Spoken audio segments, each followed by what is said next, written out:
सीता ने व्याकुल होकर कहा, पराम्बा माँ जगत जननी कहने लगी, जानकी जी अरे सुन, अरे लखन सुन, क्या सुनाई दे रहा है? लक्ष्मण कहता है सुनाई तो दे रहा है, पर वो तो अजेय हैं, अपौरुषेय हैं, वो तो नित्य हैं, अविजित हैं, उन्हें कोई जीत नहीं सकता। आप तो जानती हैं वो अखंड एक रस ब्रह्म हैं, उन पर कोई विपत्ति आ नहीं सकती। आप तो जानती हैं वो पूर्ण ब्रह्म परमात्मा हैं, उन्हें कोई भी मंत्र बल और कोई माया उन्हें कष्ट नहीं पहुंचा सकते। भ्रकुटी विलास सृष्टि लय होई, सपने संकट परे न कोई। जिसके भ्रकुटी के प्रकंपन कंपन से कई सृष्टियों की निर्मिति हो जाती है,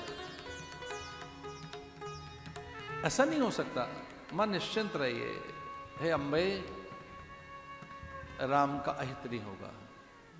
पर सीता व्याकुल हो गई। सीता ने कहा ना ना ना, वो कुछ भी हो, लक्ष्मण दौड़ो जाओ, प्राणों की वो भीख मांग रहे हैं, सुनो तो सही बोल क्या रहे हैं।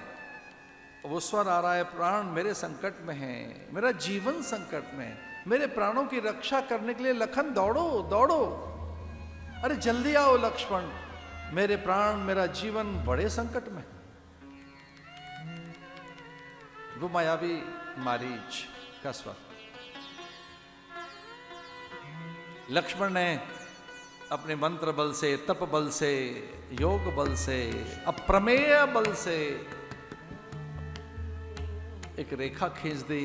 मां ये शत्रु को नहीं दिखाई देगी, ये किसी को दिखेगी नहीं, इसमें मर्यादित रहना। सर्वोशासन उल्लंघन, दुष्ट दूरा, दुराचार समनी, दुख दोष विवर्जिता। आपको कोई दुख छू नहीं सकता, कोई दुष्ट आपको छू नहीं सकता, किसी प्रकार के दोष आपको लगते नहीं है, आप निर्दोष हैं, सर्वथा पवित्र हैं, पूज्य हैं, पूज्या हैं, पूर्णा है मां। लेकिन फिर भी ये एक मर्यादा है, इसी में रहना, इसको लांघ मत देना। और चूंकि आपकी प्रकृति है सर्व अनुशासन उल्लंघन, पराम्बा ऐसा ही तो करती है, मां के लिए कोई अनुशासन नहीं। ललिता राज राजेश्वरी, इसका उल्लंघन नहीं कर देना। सीमाएं तो भैया सबके लिए हैं, ध्यान रखना। जहां पुत्र के लिए हमने सीमाएं खींची हैं कि हमारी संतानें सीमाओं में रहें, वहां पिता को भी अपनी सीमाएं रखनी चाहिए कि उनके लिए भी तो सीमाएं हैं। जहां शिष्य के लिए बहुत सी सीमाएं, मर्यादाएं हैं, वहां गुरु भी अपने को मर्यादा में रखते हैं। शास्त्र तो यहां तक कहते हैं कि भक्त और साधक उपासक के लिए बड़ी सीमाएं हैं, उसके लिए भी मर्यादाएं हैं, वो उन मर्यादाओं में नियंत्रित रहें, धर्म का आचरण करें, मूल्यों का विस्मरण न करें, परंपराओं का भंजन न करें।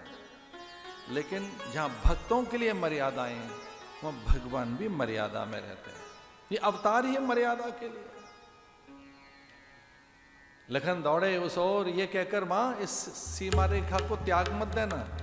ये आदेश नहीं है, विनय है, ये मेरा अनुरोध है, इसी में आप सुरक्षित रहेंगे।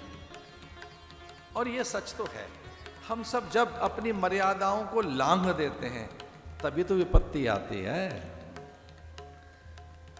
हम मर्यादित हैं, धर्म आचरण में हैं, मूल्यों के साथ हैं, सिद्धांतों के साथ हैं, तो कोई कष्ट नहीं होगा। जब हमारी सैद्धांतिक निष्ठा शिथिल हो जाती है, हम अमर्यादित हो जाते हैं, कोई अंकुश नहीं रहता, शील और धर्म हमसे या उससे हम च्युत हो जाते हैं, अपनी प्रकृति स्वभाव अथवा अपनी जो भी हमारी मर्यादाएं हैं, जब हम उनका उल्लंघन कर देते हैं तभी तो कष्ट आता है।